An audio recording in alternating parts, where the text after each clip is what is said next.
Ayan. Hindi mahirap mag-navigate kasi nga, hindi kasing lawak. Kagaya ng Kansai or ng Narita Airport.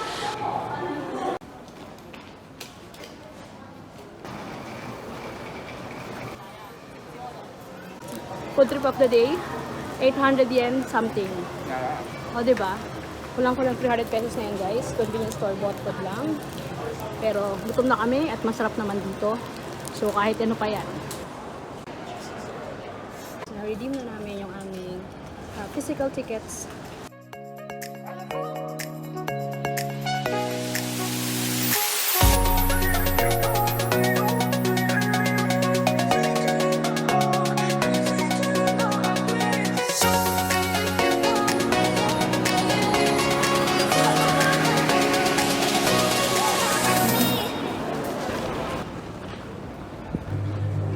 Coin lockers ng JR Nagoya Station. Dito lang siya sa papuntang left side. So,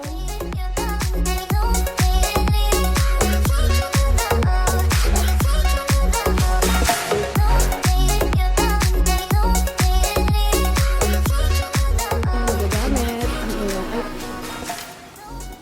tatak.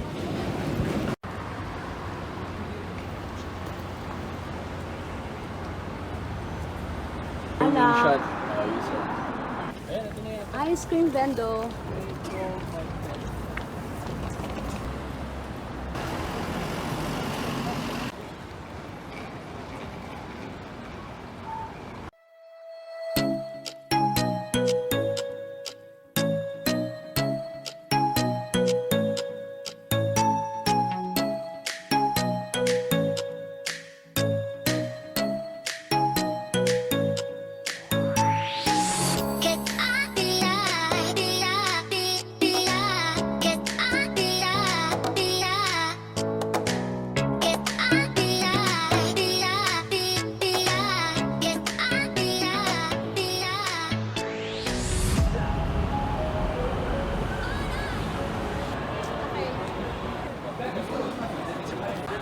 Yes?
Nung pagkaka-deep fry, pero napaka-flavorful and juicy inside.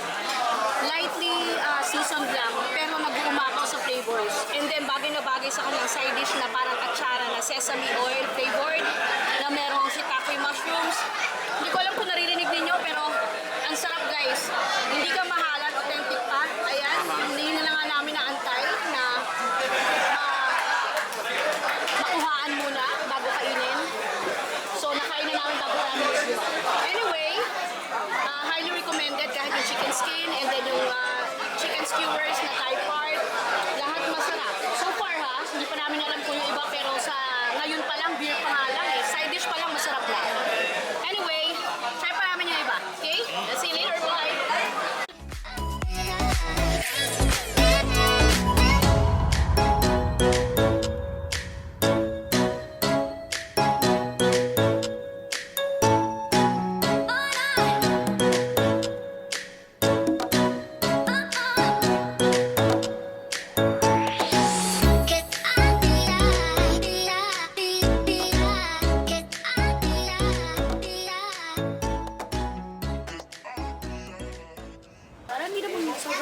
expensive for a Japanese restaurant. Ayan yung mga 100 din din.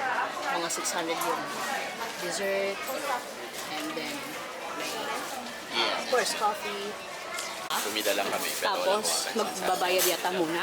Hindi, bayad paglabas. Kasi pinauna yung nasa likod Oo. Hindi, kasi parang yung mga solo daw. So, pwede ka mag-breakfast dito sa murang halaga. Yung experience, kasi talaga makikita mo, wala dito pumipila mga foreigners or lokal yung mga nakapila dito. Ayan. Table for two. From the photos. Doon, hindi sa may pangalan mo. Tsaka kung ilang tao kayo. Tatawagin ka na kung available na yung table mo. Oo, meron na available na table for you. And then, eto, wala lang siyang English menu, pero huwag kayo matakot guys. May Google Translate, okay? May pa warm towel. Oh, diba? Ayan o. Oh. Ang bilis ng serving guys. Hindi pa ako tapos mag-makeup. Ito na. Andito na yung aming charan! Breakfast meal set. So, ayan. Madali naman guys makipag-communicate sa kanila. Dahil una-una meron namang Google Translate. And then, madali lang dahil set naman yun, matic na. Pero to give you an idea, ang orderin mo dapat ay coffee. Kasi yung coffee, yung may free set. O diba? Baliktad. So pag order mo ng coffee for 700 yen, 400. 400 yen, it comes with 2 more breakfast items. So meron tayong bun na fluffy and then with egg spread and then bun na meron palaman. And ano pa ba? So yun yung set. Ganoon na naman kasimple. Pero ang habol natin dito is ma-experience yung kanilang set. And then ito yung additional namin. For how much? Hindi ko alam. And then ito, sandwich. Mukhang masasarap guys. Tapos yung coffee nila napakabang good talaga. So imagine ninyo, parang classic English breakfast lang naman siya. Pero Japanese ano daw to guys.